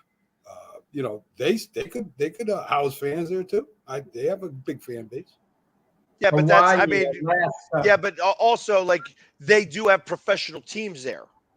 They're just not in our North American NBA, NHL, Major League Baseball, NFL. They're not part of that group, but they do have professional soccer in Mexico is all over the place, and they always bring a lot. You go to the Premier League, and since the Queen died, they're not playing, but you go anywhere in England, and you have that you're defined by your soccer team. You know what I mean? So there's a lot that can be done, in those areas. Those soccer teams are like football teams over here. So absolutely, they have professional sports over there. It's just not the sports that we know here. You can't joke around with the soccer fans in Europe, especially England. Years ago, I'm in Disney World at Epcot Center, and I'm in one of the England restaurant there. They have different countries, the restaurants. So I say a joke to the waiter. I hold up my glass and I say, "Let's have a toast for Manchester United." I thought the guy was going to, hit me or whatever. He didn't care about his tip any longer. Okay. Right. Well, they're not used to getting tips anyways. It's usually a penny or 2 pennies to say whether they're good or not. So that's a whole different question on should you tip over in Europe. The answer is no. I was at Disney World, Tags, in the English pub. There you go. Well, Jack does not tip anybody. Don't worry about that. I'm a generous tipper. You're kidding. I'm a generous tipper, Mac. Yeah. So, you know what? And you want to talk about generous? To do a little quick story. So I am in the MGM last night for dinner at the, at one of the steakhouse in the MGM. And we're eating at the bar, me, my brother, and a buddy of mine. And who sits next to us? Jalen Rose. Wow. And the only reason why I'm bringing this up is because of tipping, and I pay attention to stuff like that. It's not something you see very often anymore, where somebody pulls another person aside and hands them a tip. Personally, he was handing out, and I'm not trying to tell his business, but he was handing out $100 tips to 6 or 7 people specifically in that restaurant. Like anybody who dealt with him and took care of him, he tipped them personally. And that's something that you always hear about when they don't tip, but I am a firm believer that you should talk about it both ways. And I like I said, I respect that and appreciate that. And when I asked him, I said if he was going to the Lions game, and he said yes. And I said, "Oh, are you an Eagles fan?" And he's like, "Is that a trick question?" I am a Jalen fan, so he likes our quarterback. Let me ask you a question. in your commercial there, is that Emmitt Smith that's in that commercial? At one of your tailgates? No, the guy with the hat. Yeah, and the white beard and stuff. No, it's not Emmitt Smith. I'm trying to think of that one. I'd have to take a look at it. But there's one picture in there when the guy's doing singing. I thought it looked like you. He's got the same hat on as you and everything. Max making a. Yeah. Listen, I'm gonna tell you, it's very nice what Jalen Rose did, and I'm sure between him and his wife, who's co-hosts, First Take on ESPN, they're making a lot of money. But if you just pull 6, 7 people aside and give him 100, and he's normally does that all the time, it's a wonderful thing on his part. It shows he's a very generous guy, but you hope, he realizes the ESPN gig might not last forever for him and his wife. You never know what could happen. I hope he has a very extremely comfortable, egg nest, because to give that amount of money, just hand it every time you go out, it's you hear about I can't speak for every time. I just know he went to dinner at a very nice restaurant, and they could have been $20 bills. I wasn't Oh, over okay, top that's of all him watching. tags. It said $100 bills. It just $20 the appearance okay. to me, looked like it was more like $100 bill, not a $20 bill. From the reaction from the people who were getting it. I'm only people watching here. I'm not standing over top. So I may be giving him a lot more credit than he deserves. He was only given 20s instead of 100s. Well, listen, But listen. that's an old thing that doesn't get done very much anymore. Tiger Woods and Michael Jordan have the reputation, at least had it, for not tipping. And that Shady really McCoy also turned that me same off. boat. Yeah, that turned me off. So, and like I said, I'm not sitting there and I'm not trying this guy's life. You know what I mean? He happened to sit next to us. First off, he came out and I'm looking at him and I'm like, I wouldn't recognize Jalen Rose literally if, I had a picture of him in front of me. I looked at his glasses. He had these fantastic looking sunglasses on, and I'm staring at him. And then the bartender comes up and he's like, "Yeah, that's Jalen Rose." And I was like, "Oh, how about that?" You know what I mean? And I'm not, I don't need to get all googly eyed and whatever. I waited till he was finished eating for me to ask my question. Hey, are you going to the Eagles game? Are you rooting on the Eagles? That was it. I didn't want to. I don't like to interrupt when people are eating. Well, what would it have been? Wait, let's say that was Keith Hernandez next year. Well, how would the conversation have gone? So I tell you what, Keith Hernandez, I would go up to. I would absolutely go up to. And I would actually say, Keith, I'm not a fan of yours. And here's why. And I'm sure he could care less how I feel. You know what I mean? But I would absolutely do that just because, and I'm going to tell him the reason why I'm coming up here is because I had to hear your name on every day on the Mac and Jack show. I've been trying to reach out to him. I want to get him on the show. I'd love to have a little debate with him about baseball, where we could talk about his 9 Golden Gloves, not 13. And we could talk about how he was co-MVP. I thought you said it went up to 17 bags. It was like 26 last time I checked. So, it keeps getting better, but ultimately, if he gets on this show, it would be a lively show for sure. Yeah. We used to manage at Friendly's, a restaurant here up on Route 75 and, right by the airport. And the pro wrestlers used to come in, Macho, Randy Savage, the Iron Sheik, all of them. And of course, all the waitresses would get all crazy. And then, calm down, man, calm down.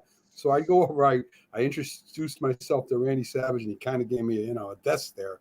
I says, "Don't worry, nobody's going to bother you." I told the waitresses to keep it down, and he was really happy about that, guys.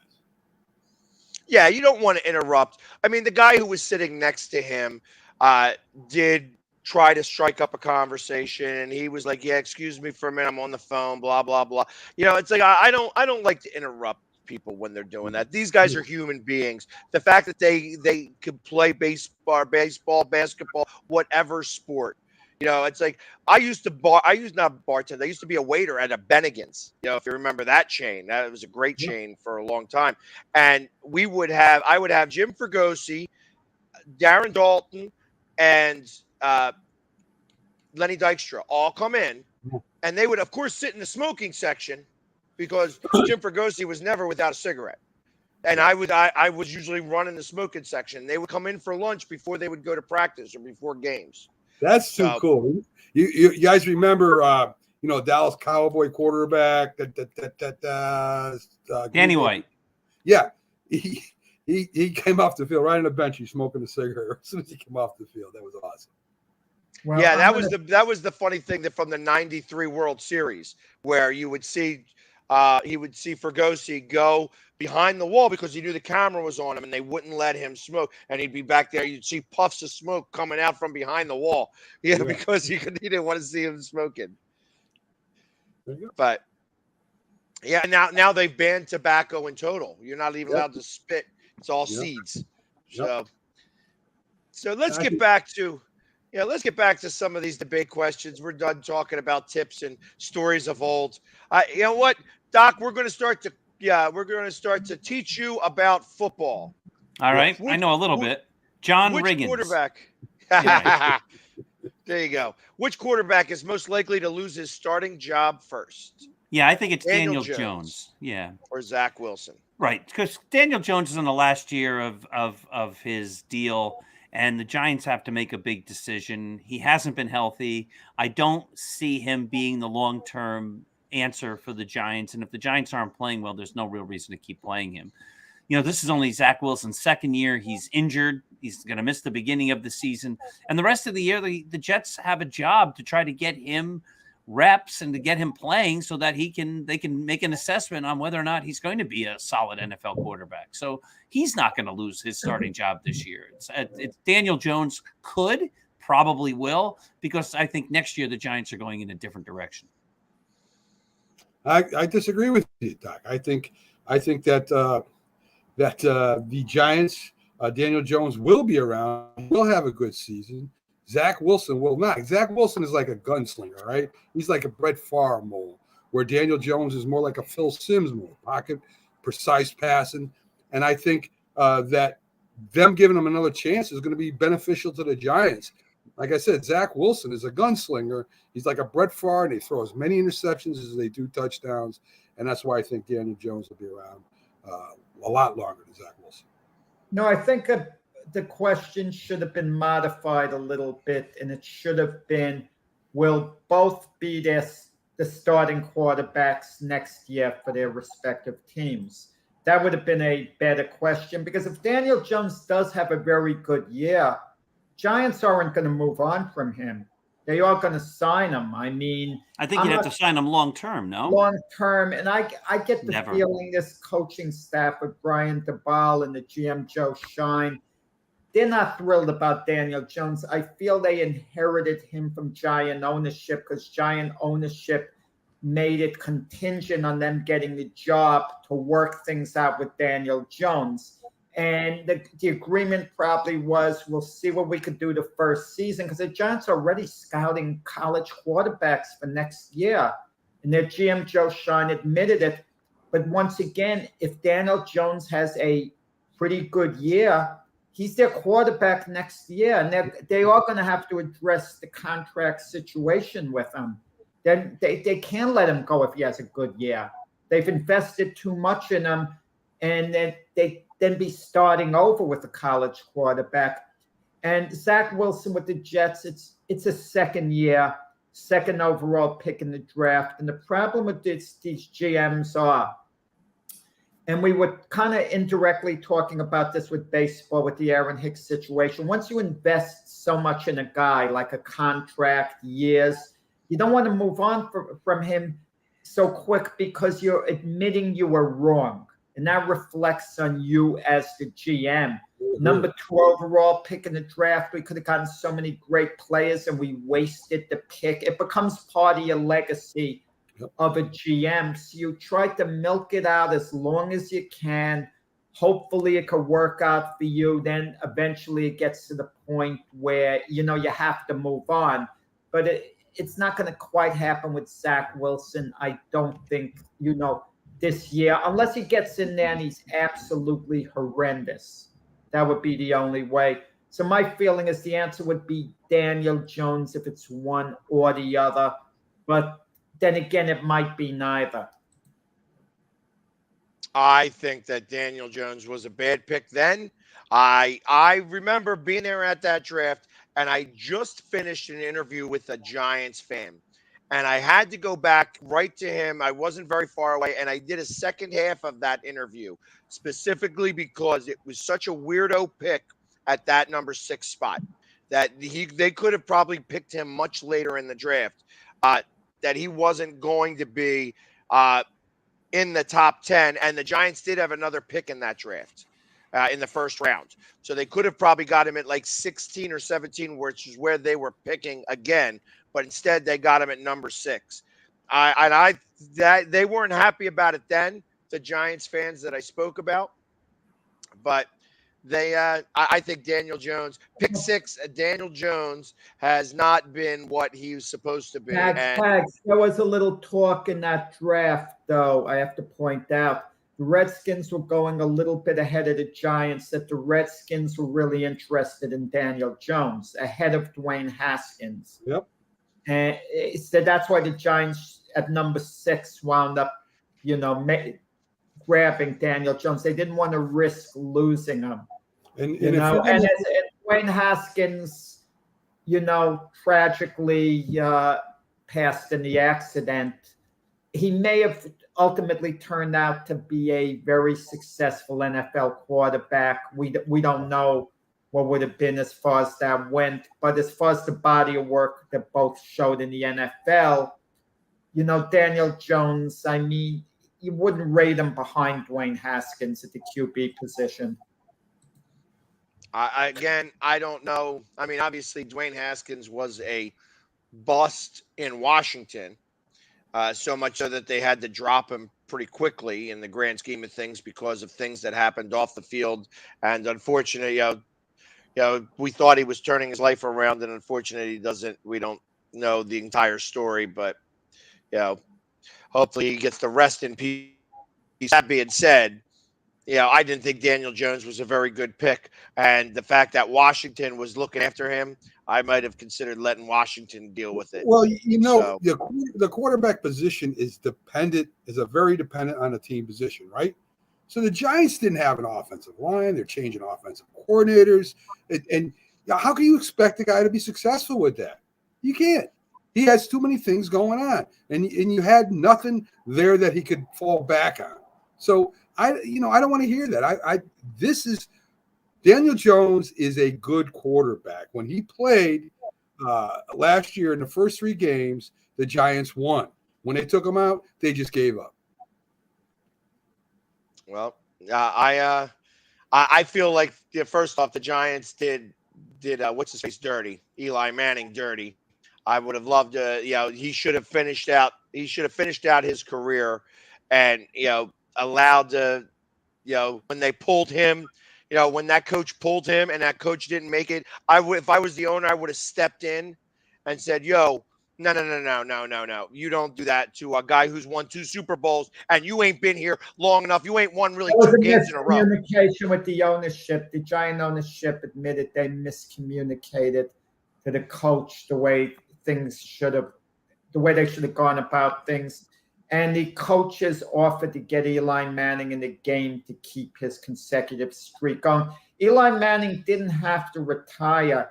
He could have stayed with the Giants as Daniel Jones's backup. When the Giants finally decided in Daniel Jones's second year with the team, he was going to be the starter. Eli Manning still could have been a part of that team. So it's not like he was cut or anything like that. But Eli Manning said himself, being a backup isn't fun, to him, because, he was playing for love of game in large part. Well, no, and I understand that. And, and he has a good Eli Manning also has a great relationship with the Giant organization. So there's not that bitterness there to feel, well, they did him dirty. He might not have liked something, but there don't seem to be any hard feelings at all with Eli. No, he's a Giant for life, and that's how that is. You know what I mean? I don't think that he could never, like I said, I didn't expect that he was going to go anywhere else, retire or stay with the Giants. He wasn't going to go. He didn't have that same type of makeup that Peyton did, or even Tom Brady did. I think that he was somebody who was just going to stay true to New York, because I just don't think he would have done really well anyways. Like, I think that it's better. Your question, we're going to know the answer to that debate question before the year's over, because if the Giants yank Daniel Jones from a game and put in Tyrod Taylor, there's your answer right there. We don't have to wait to the end of the year, I don't think. I agree. And you can say the same thing about Flacco, right? If they yank Zach Wilson at any point and put in Joe Flacco or Mike White, that's your answer whether Zach Wilson's going to be their future quarterback. Not to say they wouldn't come back to him and try to make it work out, but basically that would be the beginning of the end. I agree with that. So again, I'm going to throw a different curveball that's not on our list here. That the media and these television stations, and now Amazon and Apple and all these other places are getting involved into the bidding wars of sports. And you just think about 34 years ago, there wasn't even ESPN. So it's all fairly new in the grand scheme of things with sports and television, sports and the media. Do you feel, because the media has, and these channels have allowed all this money to go to these sports franchises so that you could pay all of these people ridiculous amounts of money. Do you feel that the media is more of a hindrance to sports or makes the sports more worthwhile because it puts it out there? And then I'm going to do the caveat to that question. This Amazon getting in and Apple TV buying in, where you have to now sign up to be able to games. Do you think that's going to eventually start to hurt the actual viewership of these sports? All right, I'll jump in. The Yankees, most of their Friday night games this year have been on some of these streaming services, and I refuse to pay. I don't think it's good for the sport. I think it's bad for the sport. And I think it's bad when you have elderly fans, like some people I know who don't necessarily even, they navigate the internet all that well. To be able to say, you know what, where are the Yankees tonight? Well, tonight they're not on. Oh, okay. And no, tonight they're on the Yes Network. Tonight they're on MLB. This game they're on TBS. No, this game they're on ABC or Fox Sports or whatever. It becomes almost impossible for the casual fan to even know where the game is, to even be able to find that channel on your cable subscription, or to be able to learn how to stream it, or to watch this one on your computer or this one on your smart TV. I think it just distracts. Now, you're saying that they're getting all this money in order to pay the salaries. See, I don't know if that's a chicken and the egg type of thing. When you're saying baseball players or athletes aren't worth the money, the leagues are making the money. They're selling the rights to these games. They're making money hand over fist. And my feeling on that is the players aren't being overpaid because the players are the product. If the leagues and the teams are making this kind of money, the players should be the ones getting that money. The Apple's not giving Major League Baseball or the Yankees money to pay for Aaron Judge's salary. Aaron Judge's salary is going to come after the fact that these big giant media conglomerates have paid these sports and these teams all that money. And the Yankees have made all their money from the Yes Network. So I'm not a fan of taking the game away from the fans. And Jack can talk to this better than I can, but I'll just make the point that boxing for the casual fan is almost impossible to get into. You don't know when the fights are. You don't know where they are. The big fights are then either on Showtime or HBO. And then if you can get those fights and you watch those fights, then when the real big fight comes, it's on pay-per-view. And then you have to sit there and say, do I want to keep investing all this money to follow a sport? I don't, and I don't pay all that money to follow the sport. I watch what I can get, and if I can't get it, I'll just say I'll watch something else. So the Yankees weren't on last night. I watched the U.S. Open. Sorry, Yankees. Yeah, Doc makes a great point. There have been ball games, Yankee games. I wonder, I hit the guide. It's not on the Yes Network. I hit WPIX. I don't think they're even on that anymore. I hit TBS, Major League Baseball. I'm trying to find it. And it's funny about the Friday night games on Prime. Okay? I had the sound remote and I said, Twins versus Yankees on Prime, no results comes up. I can't get anything at all. So I'm venting to my wife and she says, oh, you can get Prime on your iPad. And lo and behold, I see a little box she set up a while ago and I hit it. And now I can get the Yankee games on my iPad. I want to watch it on my TV.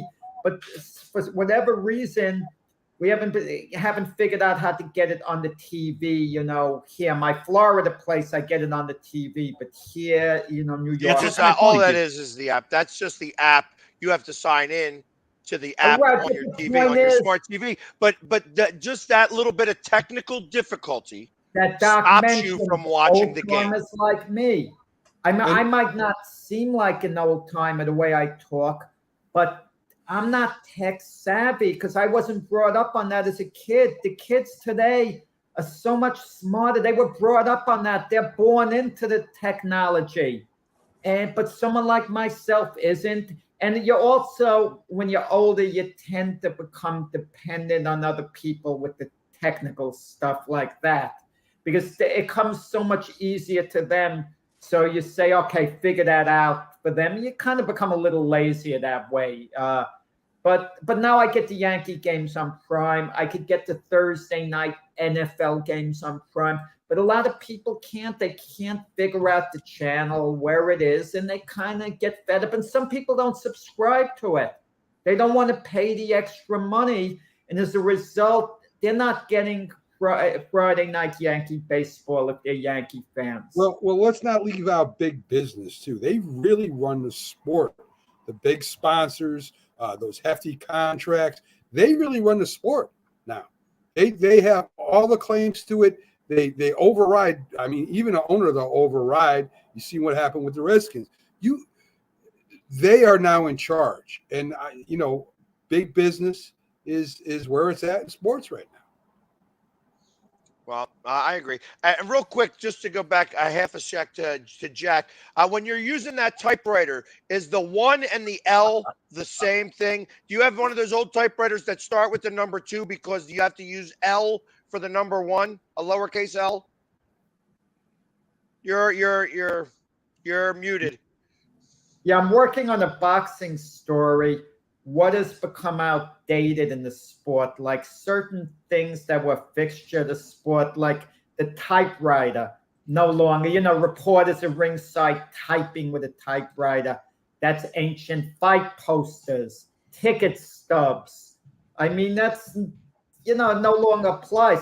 That drives me crazy. I go to a sporting event, I have to have out my app, and scan it. And it doesn't always work. The old-fashioned ticket stub always worked.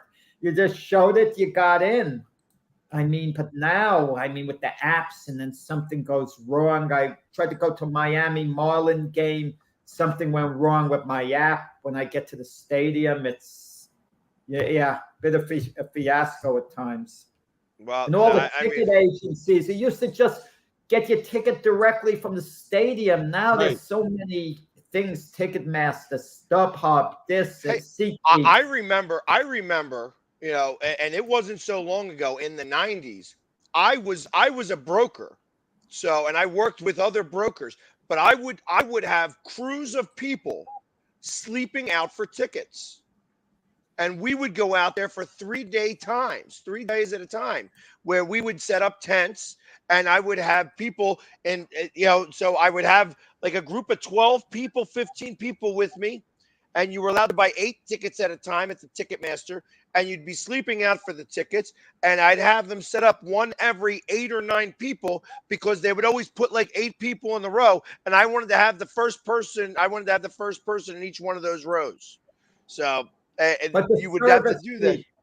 The service fee that gets attached to the tickets too, you didn't have that in the past. You just get the ticket for what it costs. But now the add-ons, especially for multiple tickets, wow. Yeah, it's all ridiculous, and it's all gouging. It is all gouging. That's what I feel like. That they are just taking advantage of the consumer. And I feel that this is, so the reason why I asked this question is because I feel that this is going to start to have a negative effect, that people are going to start to figure out that they don't need to go out and buy Apple TV. I don't want to buy Apple TV to watch a game on Friday night. And especially they've got such a horrible crew talking about it. You know what I mean?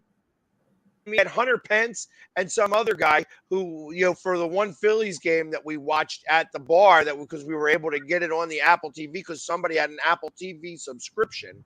But I wouldn't spend the money on that. And then they got that little thing that talks about, hey, well, he's got a 23% chance of getting on first base now. And it's just like, all those little things that they have in there. Hate it. I'm not a big fan of. And I think that what'll happen is that you got these companies that are buying these rights to these games, and then nobody's going to start watching, and that ultimately it will wind up going back to public television again. I think. Yeah. I believe. Possible, or at least the major network. Yeah, because I feel like these Thursday night games, they've been trying to work this part out for a while now. And it's, now that Amazon's got it, because I want to say probably 65% of the country owns Amazon Prime, because if you had to deal with Amazon ever, it's cheaper to get the Prime. Sports fans are addicted, okay? That's what ruins the sport of boxing to a degree. You put on these mediocre pay-per-view events, and the boxing fans are addicted. They buy it. They buy, shows that really aren't worthy of being pay-per-view, or they give you one decent main event, and then the undercard is very weak, and people still get it. Well, but that's why then you have like Jake Paul, who is not, he's becoming more of a boxer now, but all he was an influencer on YouTube, somebody who people followed a little bit and said, you know what, I see an opening here where I could be. All he did was take a little bit of what Don King did back then and start to do the same type of thing now. Paul came after. He's irrelevant in this. He came after. You pay Doc $20 per Yankee playoff game to watch them if they become pay-per-view for the playoffs. I do not. If the Yankees could become one game playoff, let's say the old way in the wild card, you pay the $20 for the one game. I probably do if it's. I don't. No, it infuriates me. It's we're talking before about all the rule changes and things like that. They're changing the game and all. Look, we can debate whether or not the extra. We didn't even get into the fact that they're making bases bigger, which I think is ludicrous. But those are things that are about the game. But the game is there for the fans. I understand it's a big business, but the more you make fans pay for the same product that they used to get for free, the more you drive people away from it. And if the Yankees were on and it was, I'd put it on the radio, or I'd just do what I do on a Friday night. I look on ESPN on the game thread and I check it every so often and go, oh, Yankees are up. Good. Oh, they're losing. All right. And then I saw on the game thread on my blog, somebody who was watching the game wrote Aaron Hicks says hands of stone. So I said to my son, hey, look it up on Twitter or something. Let's see the play that we just missed when they're talking about Aaron Hicks can't catch the ball. And so we looked at it that way. But I didn't watch the game, and I would refuse. If the Yankees were $20 or $100 or $10 to watch the playoff game, I'd just say, okay, obviously you don't want me to watch the game. I'm not paying it. That's just on principle. Yeah, well, it is, but that's the principle. Yeah, but you'll still spend the $20 for the hat or the $40 for the shirt. So you still got the price tag inside of it, though. Oh, see. No. No. My point is that I don't really spend the money on the hat. This hat's 5 or 6 or 7 years old already. Yeah. No, but I understand. But again, that people are going to spend money.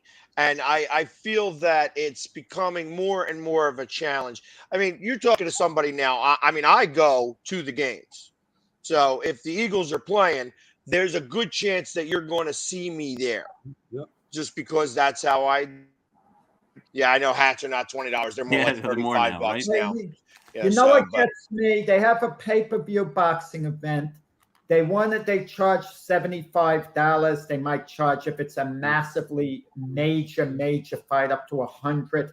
And people say, well, why don't you buy it and invite people over? I don't want to invite 4 or 5 people over and then say, oh, tell them to split the price.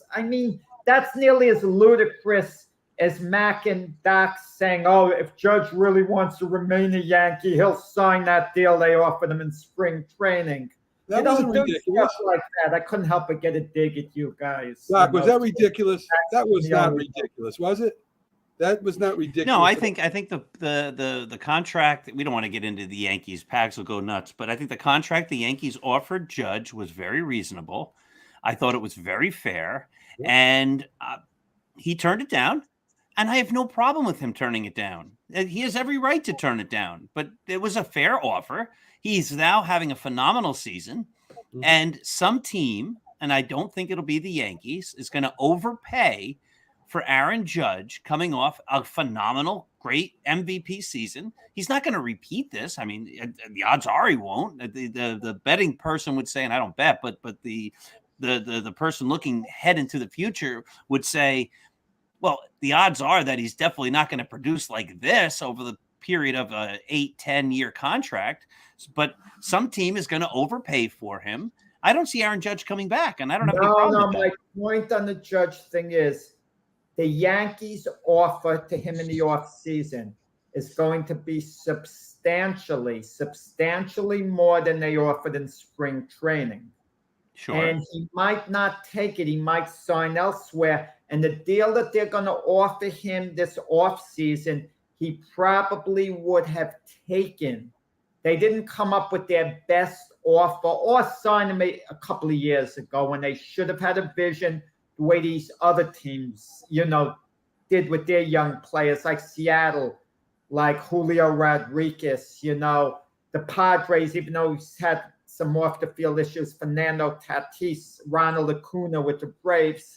But you know what? We're going to find out. We keep hearing all that. And I'm not a Yankee apologist, obviously. I hold the Yankees accountable, and I'm not happy with a lot of the decisions they make, etc. But I don't have a problem with the Yankees not giving Judge a big contract. Unfortunately, he came up as an older player, and he has been hurt often. And for the Yankees then to just say, well, you have a lot of potential, that's what they did with Aaron Hicks. We're going to give you a big contract because you had one good year. I'm not a big fan of that. And I know a lot of teams are doing that. The Braves did it with Acuna, and the Padres with Tatis Jr., and the Mariners just did it. But we're going to have to see over time if those big deals made any sense. I mean, they're doing it. That seems to be the thing. But Tatis has been hurt, and now he's suspended. So are the Padres making what's he going to be when he comes back? But there's the rare player, because we had Jeter's retirement yesterday. Jeter transcended just being a player. He was a brand. And there are very few of them in sports that are more than just players for their franchise. They're called the face of the franchise. And that's what Judge is with the Yankees. And most teams don't have a face of the franchise. You take the Phillies. The Phillies don't quite have a face of the franchise yet. Bryce Harper's probably trending towards that, but he's not there yet. But, and even with the Mets, is DeGrom quite the face of the franchise? I'm not that sure. He could be if they re-sign him and ultimately wind up there, and you could make an argument that way. But certain players are very few faces of the team. You can't. That's why the Yankees could never let a Derek Jeter go, to play elsewhere. It just wouldn't make sense. I mean, and that's the case with Judge.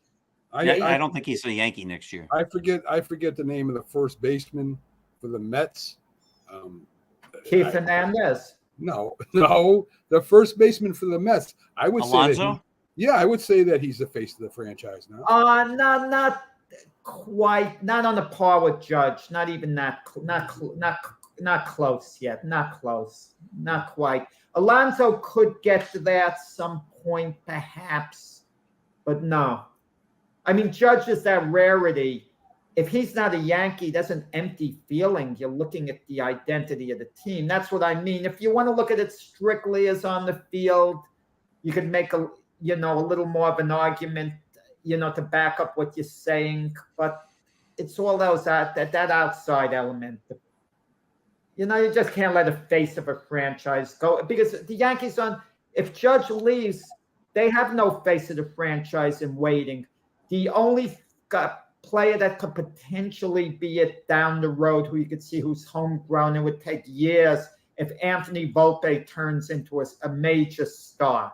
Something like that, but that would be years away, and who knows how good Anthony Volpe is eventually going to become, even though the reports on him are he's going to be very good. Was Albert Pujols the face of the Cardinals?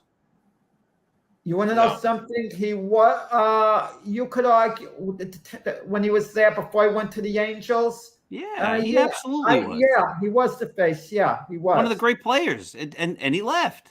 I mean, everybody says, like, why would he was St. Louis baseball and he left. Players leave. There's nothing wrong with them leaving. Like people want to say, but like, the Cardinals made every effort to keep him. All right, so the Yankees will make a nice offer, and he might go elsewhere. And if but the Yankees let it get to this point. So the Cardinals.